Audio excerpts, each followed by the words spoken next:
Ako ay Pilipino, taas noo kahit kanino.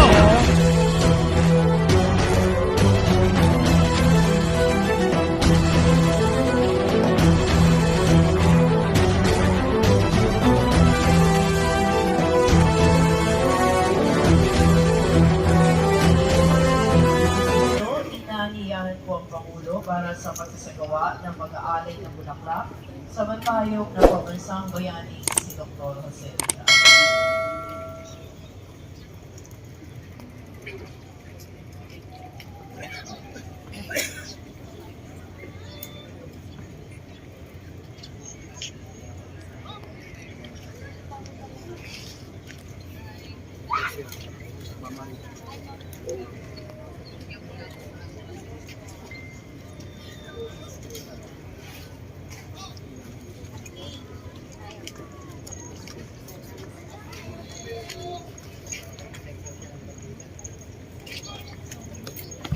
Atin pong saksihan ang pag-aalay ng bulaklak na isasagawa ng Pangulong Ferdinand R. Marcos Jr.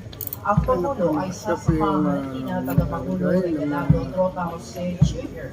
at Teniente General Jimmy D. Larita for the release. Ito na po ang seremonya sa pag-aalay ng bulaklak.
Pangal! Tuho! Mga pinuno, kalipunan, kawan, tanghal! Tuho!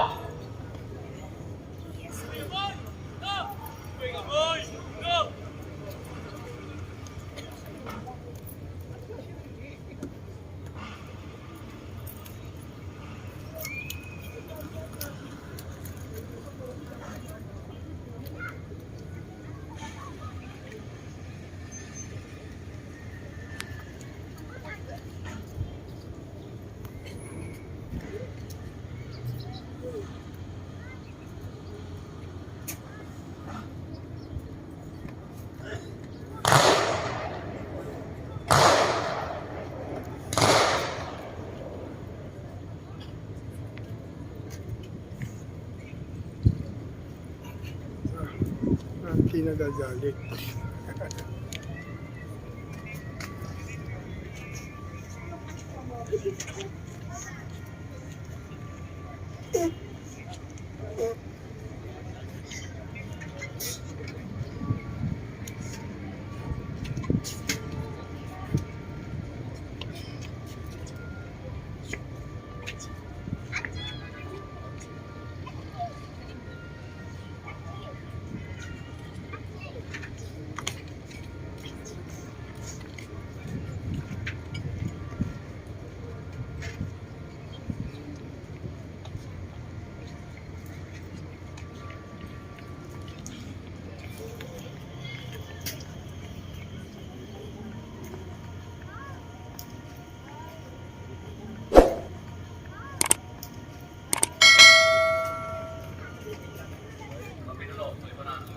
Aba.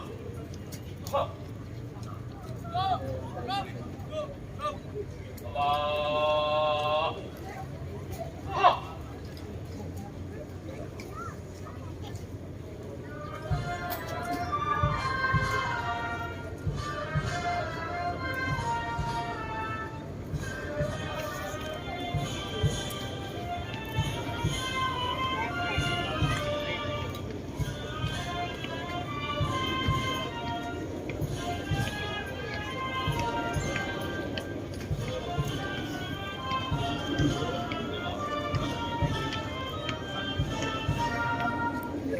Ito yun po. Yun kami. Ito po. Sa ating Pangulo. Siya po yung nagbigay ng lagay ng bulaklak. Yung Dr. Cesar Madoli.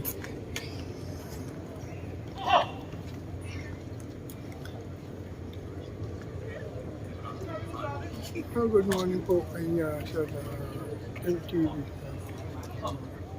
Morning po. From Nadia.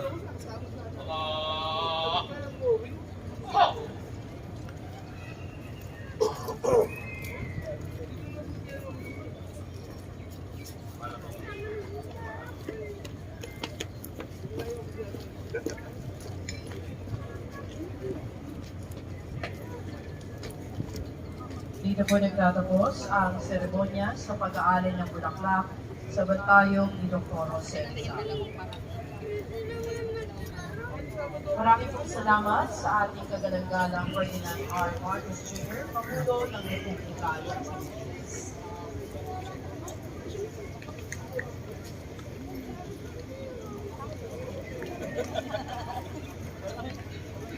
Sa putong ito, nagtatapos ang tamuhan ng ating seremonya sa umagang ito. Sa ating mga panakunin dito sa Liwasang Rizal at maging sa ating mga kababayan na nakatutok sa social media at kanilang telebisyon, kaugnay sa pagulika ng ikasandanan ng Ayun po, mga Lodi. Kasama po si First Lady, no? At yung kanyang mga anak, kasama rin po si Santo. Ayan, nakikita natin. Ayun po, paalis na po siya, mga Lodi. Yung ating Pangulo. No? Buti naabutan ho natin na nakapag-video pa ho tayo dito. Ayan. Ating Pangulo. Sabi nga po ni George, yan, BBM the best president, hindi ko rakot, hindi katulad ni Digong nakawatag. Sabi po ni Libby, greeting na former Libya. Thank po, maraming salamat po, no? Ayan, maraming tulad talaga. Kaya, di kayo na lang. Ingit na lang ho kayo. Ayan. O, diba? Mas masakal pag kayo banat okay lang, no? Eh, pag kayo binabanatan, mas matindi, nagagalit pa kayo sa mga tao, no? Dito nyo pa yung asong ulod, no? Na galit na galit pag yung amo nyo ang sinasabihan, no? Diba? Diba?